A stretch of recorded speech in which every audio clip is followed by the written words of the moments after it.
Hi guys, halika samahan niyo ako magpalipas oras tayo dito sa Reef Mall. Dahil walang magawa sa bahay. At itong Reef Mall yung pinakamalapit na mall dito sa amin. Tara, samahan niyo ako. Malapit nga lang pala ang mall na to sa Saladin Metro Station. Pagkalabas mo nga lang ng Metro Station ay matatanaw mo na agad itong mall. Naalala ko nga nung unang beses akong nakapunta rito ay medyo madilim nga at kakaunti lang ang open na shop. Noon ay wala pa nga masyadong pumupunta mga customers dito kasi nga kakaunti pa lang open na shop. O kaya siguro dahil walang nag-open ng mga shop dito ay dahil nga walang customer.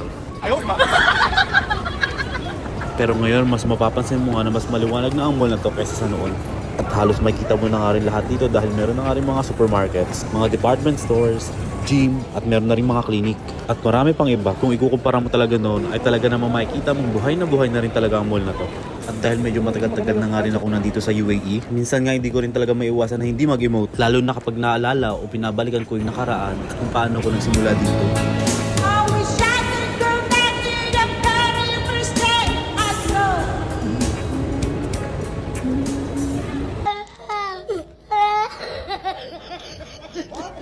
Dumaan na nga rin ako dito sa Nesto para mamili ng konti.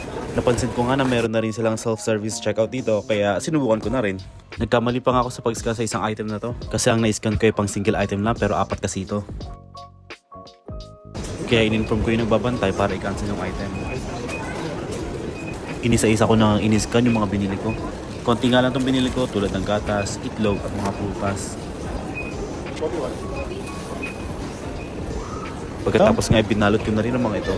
Dito nga sa UAE ay binabayaran din ang mga plastic bag. Kaya kung ayaw mong magbayad sa mga plastic bags kagaya na to, ay dapat na may dala kang sariling eco bag or reusable bag.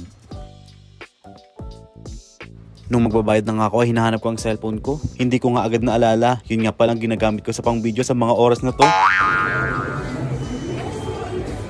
Dumaan na rin ako dito sa Dunkin para lang bumili ng munchkin. Kaway-kaway sa mga may gusto ng munchkin.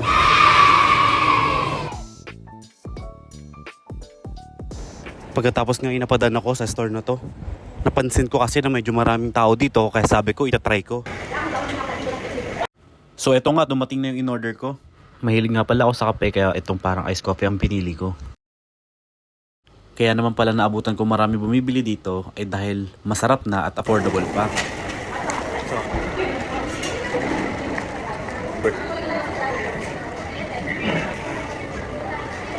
So ayun, palipas oras lang talaga pero sulit.